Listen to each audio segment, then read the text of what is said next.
of the press. And by the way, yeah, we're going to pass that around. No muttering into it while the teacher's speaking, okay? We're going to talk about freedom of the press. And we talked about the First Amendment has a lot of different stuff in it, from freedom of religion, freedom from state religion, freedom of speech, freedom of assembly, freedom of the press, and the right to petition the government for grievances. By the way, the work that you all did, going to the board and speaking with them about putting it on the budget, $5,000 for the school, the board voted to put it on the optional budget, and now tonight there's going to be an all-farm meeting to talk about the budget, and I'm going to get up and at least put my 2 cents in why it's important for the farm, and I'm going to use some of your arguments. This all-farm meeting, this budgeting meeting, isn't the one happening at the school? Yeah, tonight. It's happening at the community center. Oh, the community center? Something wrong? No, it's at lights on. Huh? Can we turn some lights on? Lights? Oh, lights. Good idea. Yeah, we need some action too. Very good. Very observant. Yeah. Better? Yeah. Okay. Let's see. In this room. Yeah. So anyway, that's happening. But today we're going to talk about the press, and we're actually, the second half of the class, I'm sorry Noah didn't make this, we're actually going to do some practical stuff. We're going to set up our own YouTube accounts, if you haven't done that. We're going to learn how to take a video and then upload it to YouTube. I'm also going to show you something about They won't let me have a YouTube account because our farm school isn't listed, and you have to be listed under a high school if you're a high schooler. Oh, okay. Do you have to be over 18 to have a YouTube account? No, you just have to be enrolled in high school. Enrolled in high And school. they don't have our high school listed, and you have to be approved by your high school. Oh, really? I have one, but they're threatening to terminate it because I signed up under a false high school, and they haven't okayed it yet. Oh, so we can't, well, all right. You know more about that than me then. You have to be part of a school to Yeah, be... I wrote them a letter telling them to put the farm school on there, but they never did. Okay, well, all right. Well, we'll at least load up something on my account, and we're going to figure that out. That's something we should do. Everybody in the school should have their own YouTube account. You should be able to upload your own videos. We're also going to talk about indie media, too, and a little bit about that. First, I want to give you a little bit of history. Remember we talked about there are 3 arms of government in the U.S. There's the executive branch, the legislative, and the judicial, and they all balance each other out. Well, there's actually a 4th arm of government, and it's the press. And the press, historically, has kept the other 3 arms of government honest. For instance, recently, the Republican Party has controlled all 3 branches of government. We have George Bush and Cheney in the executive branch. We had, up until the last election, the Republicans were the majority in the Senate and the House. And a lot of the judges were appointed by Republicans, so they could get through anything they wanted. That's assuming that the Democrats would actually be a check on them, and in fact, that hasn't happened very much. But there's been a 4th arm of government that's very important. It's the press. Who here ever reads the newspaper? Anybody? Okay. You don't read the newspaper? Who watches the news on TV? Ever watch the news on TV? No? Well, it's boring. Okay. How do you know what's happening in the world, Karuna? How do you know what's going on? Do you know what's happening in Burma right now? Anybody told you about that? The monks and stuff there? How do you know about that? How'd you find that? Why don't you give her the mic? Pass the mic over to her. No. Just come on. Just give it to her. So what? And speak up so I can hear you. From people who do watch the news. Oh, people watch the news. So you don't actually watch the news, but you hear your news from other people. So indirectly, the news is actually doing something good for you. And when you heard about what was happening in Burma, what was your reaction? I don't know. Did you know that there were people getting beat up? There were monks in the streets who were protesting the government. Did you hear about that? Yeah. Okay. What did you think about that these monks were getting beat up? I don't think it's good. I'm unhappy about it. That the fact that they're like beating up the monk, they're being violent towards the monks who are saying like you shouldn't be violent at all, and they're not, and they don't want to be violent. Yeah. No? Here. Yes, it is. It's on. Let me see. You should be seeing something in here, like, see, talk into it. Say hello. Hello? Yeah, see, it's on. I can't really hear it too well, though. Oh, well, I don't know. Well, all right. But anyway, it's working. It's working. All right. All right, well, you learned about all of that through the press. The press, people who are covering these, journalists or photographers or videographers, went over there. You went over, and you heard about this. Many, many people have heard about this, and in fact, maybe not yet, but because of all the attention of the entire world, that's what that does is to the people who are doing these really nasty things, it embarrasses them. You know, for instance, let's say, as somebody was asking before about what we should do about the person who's had some bad habits here at the school. Well, if we just, without even doing anything to them, we could find out, we could expose them, and we could find out who they were. That itself, truth, is a very powerful weapon.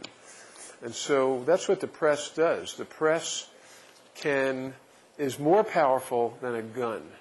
The press is more powerful even than an atomic bomb. Because the press, just by taking people's attention and speaking the truth, can make people who are violent stop doing what they're doing. Not necessarily all the time, but that's what can happen. Now, the Constitution was adopted in 1798, a couple of years before that, actually, but just a few years after the Constitution was adopted, there was this party called the Federalist Party. They were the main party in control. They attempted to stifle criticism by passing what was called the Alien and Sedition Act. And the Alien and Sedition Act made criticism of Congress and the President a crime, but not criticism of the Vice President, who was Thomas Jefferson, a non-Federalist. And so anybody who criticized Congress or the President, this was after the Bill of Rights was passed, just 3 or 4 years after the Bill of Rights was passed, people were locked up for publishing things. And what was Thomas Paine's famous manifesto? Do you remember the name of that? Huh? I can probably find it. Okay. Just by passing the word around, that was part of how the American Revolution was fomented. People would write stuff and make copies of it and pass it out. But when Thomas Jefferson was elected, he was elected because people didn't like it that the press was restricted. He was elected, and the first thing he did was to pardon all those convicted under the Alien Sedition Act. And in his first inaugural address, he said, "If there be any among us who would wish to dissolve this union or to change its republican form, let them stand undisturbed as monuments of the safety with which error of opinion may be tolerated, where reason is left free to combat it." What does that mean? It means if I wanted to say, let's overthrow George Bush. Remember I said that in the first class, let's overthrow George Bush? I should be allowed to say that. Because if someone, I'm not a threat to the government, because if reason can change, somebody reasonable can say, well, that's bull, we shouldn't do that, then I'm not a threat. But if what I say is true and it's necessary, then it's important for me to say that stuff. The Espionage Act of 1917 and the Sedition Act of 1918 imposed restrictions on the press during wartime. It carried fines of up to $10,000 and 20 years imprisonment disloyal, profane, or abusive language about the form of government of the United States. And that was back in the First World War. And that's where the press, if the press would criticize the government, somebody could be locked up. And the U.S. Supreme Court upheld the law under the clear and present danger law. So if you print something during time of war and it's clear and present danger to the government, you could be locked up. So we don't have quite complete freedom of the press. And later on, Congress repealed those laws. And in a case called Brandenburg v. Ohio, it revised the test to imminent lawless action. So in other words, if I write, remember we were talking about, hey, let's burn down the school. We were talking, kind of kidding about that. If I publish something that would get people to do something criminal right away, then I could be stopped. Now, does everybody know about Watergate and President Nixon? Does anybody remember? Forrest, do you remember President Nixon or know about him? Yeah. Well, Nixon was a guy who hated the press. He was called Tricky Dick. And he didn't like the press, and the press was always after him. And he really disliked them. And at one point, he was so scared of people that he tapped prominent Washington reporters and officials' telephones, fearing that they would leak information. He tapped all of those phones. And he ended up, everybody found out later, that he ordered the tapping of Watergate. And Watergate was where the Democratic Party had their headquarters. And so this happened while he was running against George McGovern. He had people go in and put microphones in the place where the other party met. So they would hear what they were saying, they'd figure out a strategy, and they could win. Does anybody think that's okay? Zach, what do you think? What's that? It's terrible. Why? Give him the mic. Pass that microphone. Why would that be terrible? I think that's a pretty cool idea. Yeah, explain to me why it's a cool idea. You explain. I'm just kidding. Go ahead. Yeah, it's not cool because, people are saying stuff. To tap. Yeah, it's not cool to listen to what people are saying privately because it's their private stuff. What about how about this? We install a secret camera right near the toilet and let it run all. Let it run all the time. Yeah, no, You think, would that be objectionable? It's the toilet. That would be weird, wouldn't it? Like, as long as you, who would get to watch it, right? Now, that would be strange, right? If we were watching this on YouTube, we'd be like, where's the toilet? Yeah. Would we only use it to watch people do their thing, or would we watch it for the people who were throwing stuff down it? Was Nixon's rationale was, hey, I'm the best president. If the Democrats get in, they're going to screw everything up. So I'm going to put microphones there to find out what they're doing. So that isn't cool. We know that isn't cool. So anyway, so this came out. Somewhat came out, but nobody really knew that it was connected to the White House. And the press was like, oh yeah, Washington will never do that. The president's never going to do anything like that. Right? Well, wrong. Well, the Washington Post, which was one of the major newspapers in Washington, assigned two new reporters, two cub reporters. One of them name was Bernstein, right? Woodward. These guys were cub reporters. Now they're very famous. They said, okay, why don't you follow this through? But most of the press said, the president has nothing to do with that. They kept going and pushing, and finally, they found out that, in fact, the President Nixon, had ordered the microphones we put in the Democratic headquarters. And because of the press, Nixon resigned. This was the first time I think we ever had this in the United States history where a president left office, and it was the press that did that. It wasn't the judiciary, it wasn't the legislature, it was the press. So that was really big. So what's happened since then? Has the press, the national press, has been taken over by big corporations, huge corporations. Rupert Murdoch owns a lot of the press, and Rupert Murdoch is an English citizen and also a U.S. citizen, but mostly his loyalties are not even to the U.S., they're to himself. He owns Fox News. Who has watched Fox at all? You have? Okay, your grade point average just went down. No, I'm just kidding. I'm just saying too. Oh, The Simpsons on Fox. well, The Simpsons. All right, they got a couple of good things.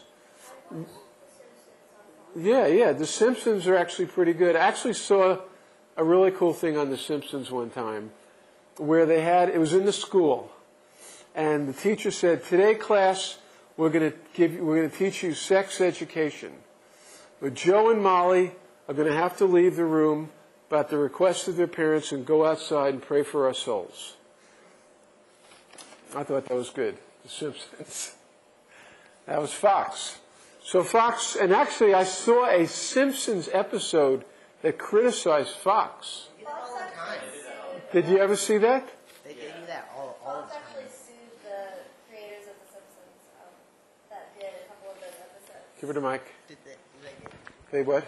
Yeah, like one time, The Simpsons made fun of Fox. They had like a newspaper headline in their show or whatever that said "Democrats cause cancer." New research shows, and Fox sued them over that. Fox sued The Simpsons? Yeah, I mean it's weird because they're on their network. I don't know what happened to them. Yeah. They did get sued. Who watched Jon Stewart, The Daily Show? Anybody ever watch that? Okay. Forrest, do you want to tell us about it? Give him a mic. No. Okay. Molly, you want to tell us? Does Jon Stewart criticize Fox? I think so. Yeah, quite a bit. He gets a lot of material from them. But what's the thing about Fox? Come on, let's use that mic. Let's not abuse it. Okay. What about Fox? Does anybody notice that Fox is like the cheerleader for George Bush and co? When we were, as everybody remember, this was back in 2002. 2003, March of 2003, when we first went to war with Iraq. Does everybody remember that? Does anybody remember watching any of the TV? Okay.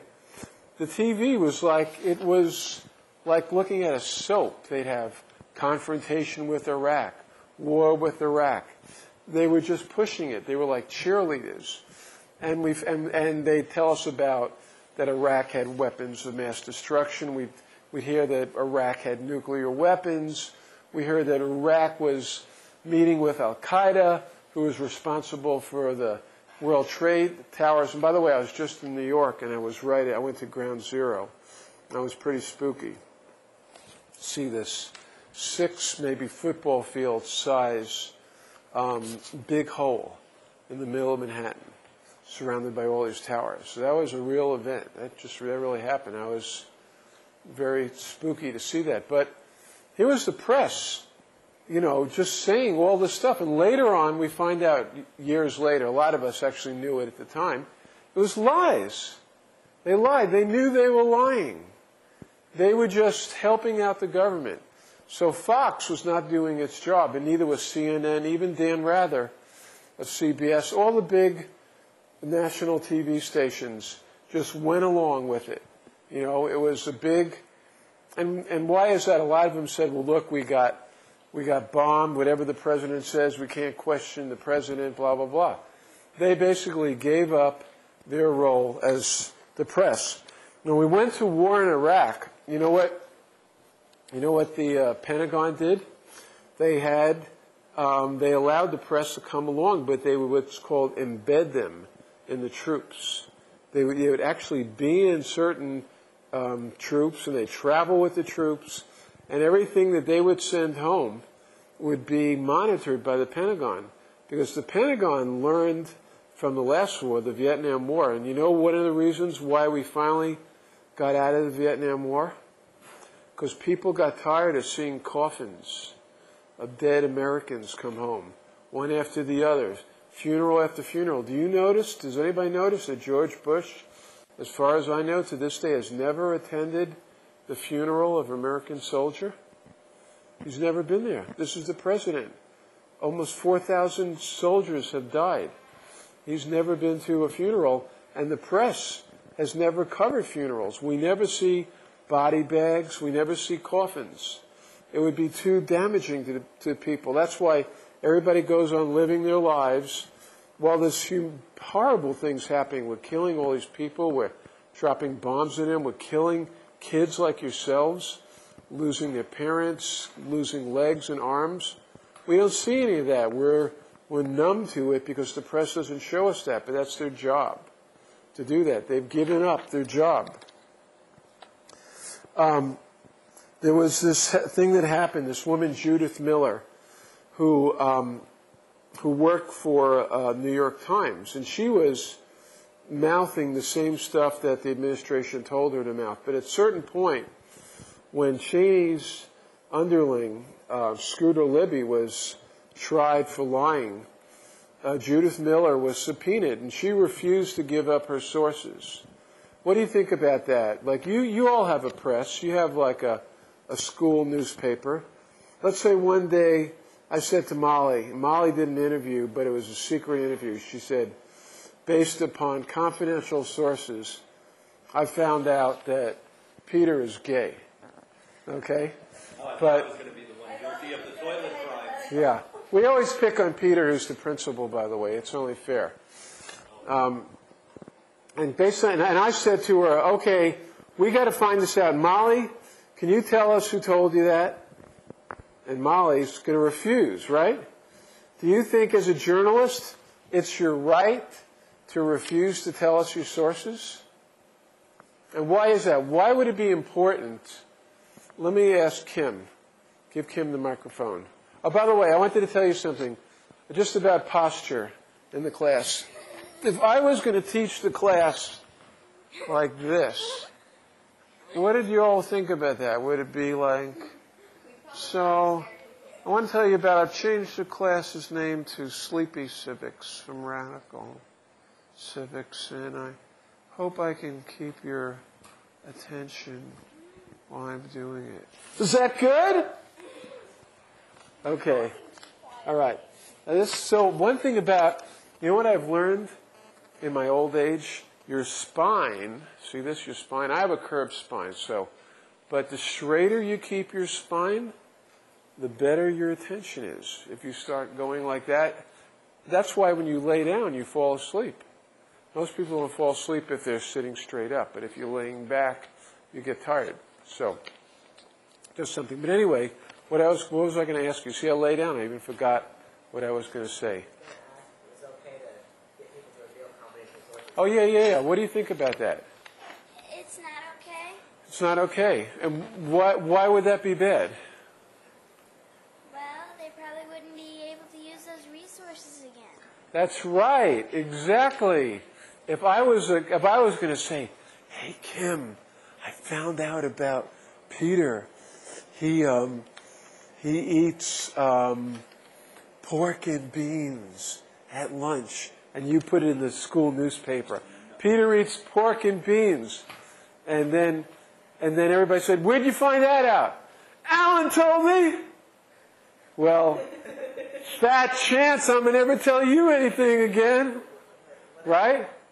What if it's slander? What if it's wrong and you think it's real and someone tells you? So give him that mic. What if it's slander? What if it's wrong? What if someone says, "Oh, this is real," and then it turns out that they were wrong, you know? And, Yeah. and you took it for real. So you think it's a good idea to, like, if you tell me that that someone told you Yeah. that Right. someone was going to blow up the school, you know, Right. we need to know who it was who told you, so we know who's planning to blow up the school, so we can arrest them before they blow up the school. Right. Well, it depends. Case by case basis. Right. Exactly. Depends on the context. If it's something defamatory, like Peter eats pork and beans, not so bad if he was gay, but eating pork and beans, that would be really bad. Yeah, that would be really bad. Okay. So journalists want to protect their sources. Now, something happened. Oh, I want to tell you something kind of really funny that's interesting. So everybody knows about Watergate, right? Okay. I'm going to tell you a really funny story, and hopefully you'll like it. Watergate is where, I just explained where burglars who were hired by President Nixon went in and put wiretaps into the Democratic presidential headquarters. Well, a friend of mine, a guy who died recently, is an old lawyer. His name's Arthur Kenoy. He was once arguing in front of the Supreme Court. And the Nixon administration, before anybody knew they were doing this, was saying it's legal for them to do this. They should be able to wiretap and do this to anybody. In fact, we're having this discussion once again with the NSA, wiretapping people and listening in on conversations. But Nixon, they were arguing in front of the Supreme Court, and Arthur Kenoy was up there. He was saying, no, it's wrong. And the guy who was representing the Nixon administration was saying, look, back in King George's days, King George said it was okay. King George, was like, could listen, the law, all going back to those times in England, it's okay. And Arthur Kenoy says, why do you think we had a revolution? We threw those guys out. You can't argue that the law from King George justifies it because we threw him out. And then Arthur Kenoy, he's standing there in front of all of these Supreme Court justices, and suddenly has this wacky idea. And he says, and he just comes out of him, he says, look, with this kind of justification, you could take microphones and put it in the Democratic headquarters and listen to the Democratic Party. He didn't know that this was actually happening. He suddenly just came to him, and he looked over at John Mitchell, who was the Attorney General, and he said, John Mitchell turned white. All the color drained from his face, and there wasn't any blood there. And he remembered this. And a month later, the Supreme Court ruled that Nixon did not have the right to put microphones in the Democratic headquarters. And then 2 weeks later, the burglars got caught at Watergate. And everybody thinks they were putting the microphones in at the time. But you know what Arthur Kenoy thinks? They were taking them out because they'd gotten caught. They thought they were taking them out because the Supreme Court ruled against them. Okay, we're going to do sort of a hands-on thing. Now, you all know about the Internet. The Internet is like the press. It's a way of all of us getting up and saying various stuff. Does anybody here have their own website or MySpace? Anybody have a MySpace? You have a MySpace? You do? And why don't you give him the mic? Give Forrest the mic. Tell us about your MySpace. Oh God! Oh no! Well, come on. My MySpace. My name is Forrest is gonna crash Halloween. My song is "I Want to Be Sedated" by the Ramones. All right. I've got a bunch of gory videos of people being hit by cars. You got videos of people hit by cars? Where'd you get those? MySpace. Oh, I mean, you didn't just wait at intersections Actually, it's that like were dangerous, huh? I've got I just got it, so I've only got 30 or 42 friends or something. All right. So you're doing the press. You're publishing things. You're publishing things that you like. You're putting out opinions, that sort of thing. So the Internet has opened the press up to where everybody can get on the Internet. Any of you else have a web page or you have a MySpace? All have MySpace. I don't have one. You We don't. have to get all you at MySpace. Okay. Rainbow has MySpace. Which is kind of odd. It's MySpace time for all of you. Okay. Let me take. All right. Well, good. I thank you. I appreciate it. Zach and Molly both have. Now I have my own web page. Everybody's seen this, right? Seen my web page? MySpace. We made Zach a fake MySpace. Yes, you did. I was the same with Rage and Smash things We like smashed Noah with a chair. Yes, I smashed. We all Did we lose Pete? Okay, so there's my web page. Why don't you come in here? Why don't you all gather in? I'll show you some of this, and This is what the Zoom feature's for, Forrest. and let's let him kind of zoom in. All right. And Down. see what I do with my web page is, okay, come on, let's look at this. I put my opinions up there. See, I use this as a press. So here's an article I wrote about Iran. All this talk about jumping off of Iran has me worried. Then, if you go further down here, I do a radio show. I just went to New York, and I took a little tape recorder with me, and I do a radio show. So I put that out there, and let me play you a little part of my radio show, and then people can just go right to my radio show by hitting that podcast. Can you see this? I didn't freak out. Wasn't scared. Not me. Sorry. Okay, sorry about that. Now, welcome to the bandstand. Reed Quartet, ladies and gentlemen.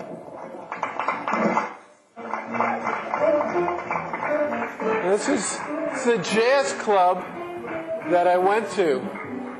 Now listen to this, okay? This is my radio show, and you'll hear this on WTZ too.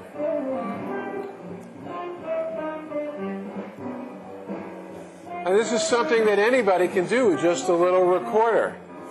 I record stuff. Don't turn it off.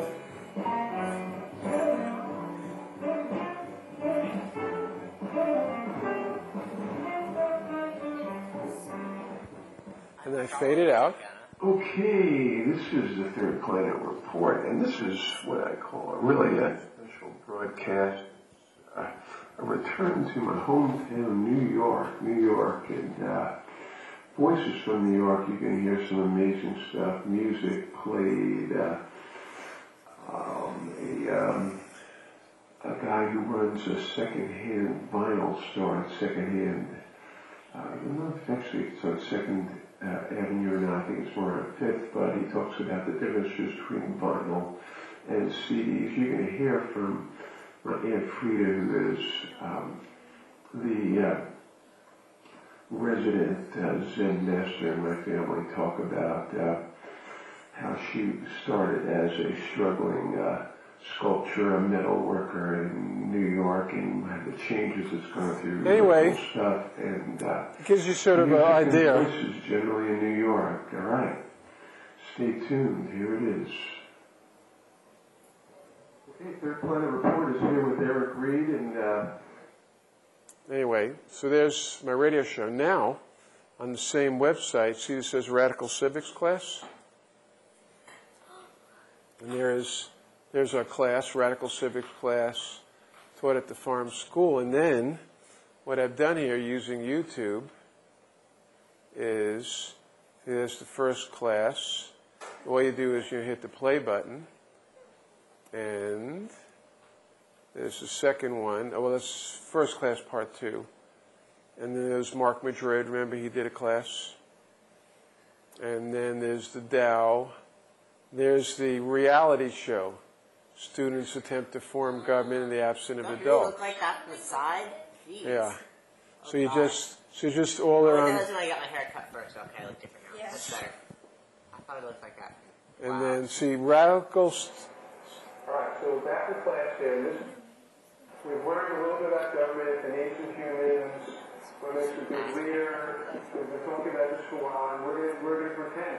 I heard there's a show out now called the Kid Reality Show, where they stock a whole town full of kids and see what happens. Anybody seen that? They stuck it full of food, Juliet. They stock a what? They put food in their kids. Oh, okay, food, okay. And So, shelter and all stuff so we're like going to pretend now for the next... I'll just show you a little bit of this, okay? Just give you an idea of. Adults have left. I'm not saying they died off. All adults, not just the farm, but the entire world. Okay? and you all just found out about this. Peter's not here, I'm not here, nobody's here. It's just you all. You have to try to figure out among yourselves what to do. Whether you want to get government together, I don't know why I think we're slow. Yeah. Plans. What do you do? Okay, anyway, let me, Take it. Okay. Oh God, do I sound like that? Yeah, that's your voice, man. Freaking stupid.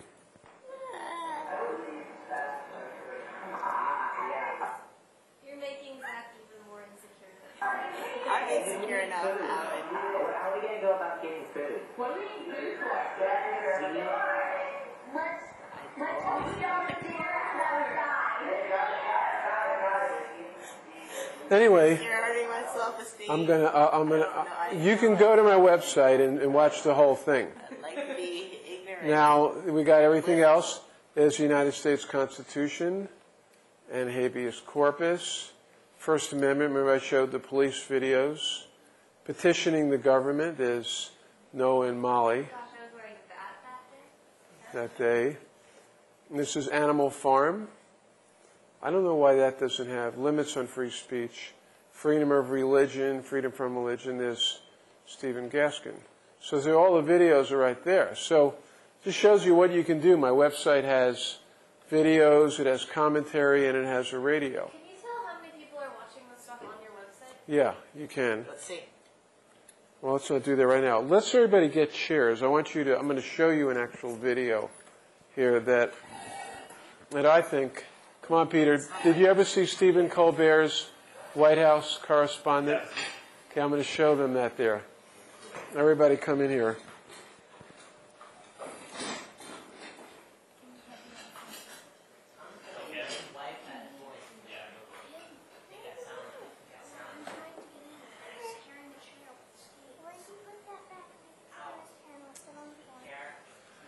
Right, Stephen Colbert is a comedian, and he got invited to the White House dinner.